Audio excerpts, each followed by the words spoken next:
Walters both sent us beautiful, beautiful bouquets of flowers yesterday. As a classy lady that she is, we thank her. And she says if she had to lose her virginity, she wishes it had been with you. Oh, wow. We're back with the most charismatic man on television, Regis Philbin. You know, we've been bringing all these people back over the last couple of weeks. And she was on today. What's her name? Kathy Lee Gifford. And they came face to face with Kelly Ripa. You know what I'm saying? And there was a lot of tension. A lot of tension. Thank God I was there. Oh, yes, I kept them apart. You know, tomorrow you're going to have all your friends and family in the audience. Yeah, that's right. That could be an interesting show. Who's coming? You know, I don't know. Gelman has kept this as a surprise for the last 2 weeks. He is producing. I don't know where he's been for the first 28 years, but he's producing now. But you know, the first surprise guest was Robert De Niro. So Whoopi and I was paying our respects to Marty Scorsese, who's coming out here in just a minute. They made such great movies together. And so I was telling Marty about being surprised by Bobby De Niro. And so I turned around and there was Bobby. And so I said, hi, you know, Bobby doesn't like to talk that much. Let's face he doesn't. And so I said, gee, Bob, thank you so much for coming and saying goodbye to me on this special 2 weeks. And he kissed me. And I said, no, but you know, after all these great movies, and before I could finish, he kissed me again. He kissed me about 8 times. I was going to call Scorsese. Get him off my back, you know.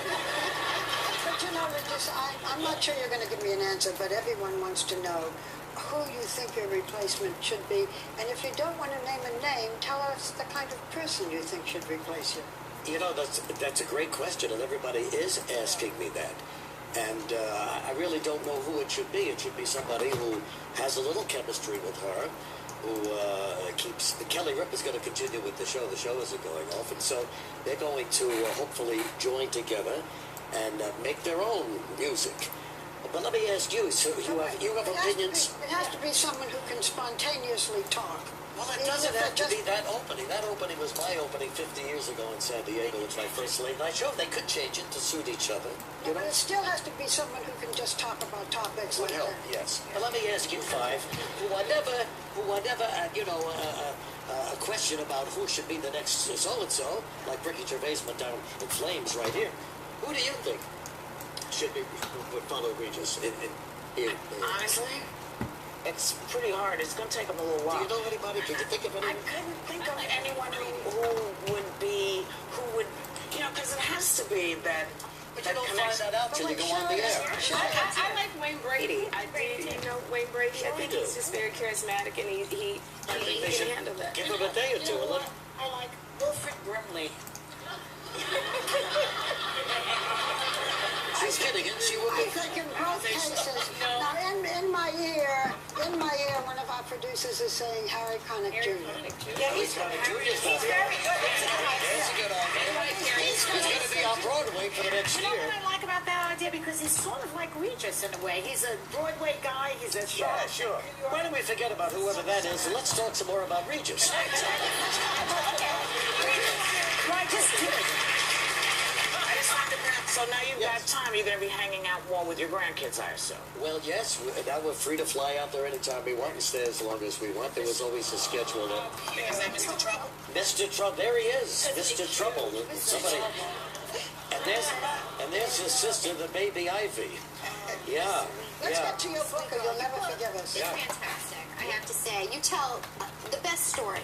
You really do. And this is sort of like all your experience interviewing old Hollywood and then what you learned from it. And one of the people that you discuss here, President Reagan, before as an actor, not as president. Well, who knew he was going to go into politics when I interviewed him, which was 49 years ago.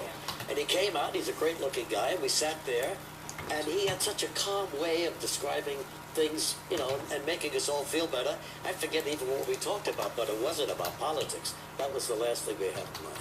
And so when he became governor, Joey Bishop had him on the show. But he remembered that interview, and so did I. And so Joey said, Regis, I'd like you to meet the governor.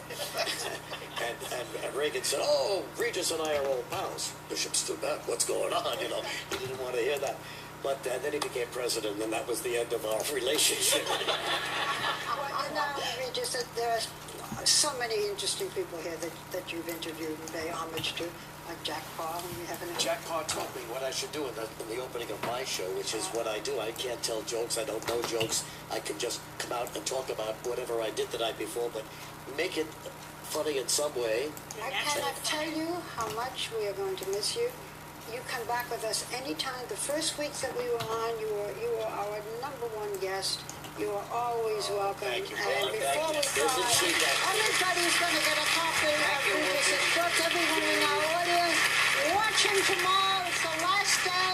It's historic. Oh. It will. Oh, thank you, baby. darling. Thank you. Mwah. Very. I'll be right back. Everybody.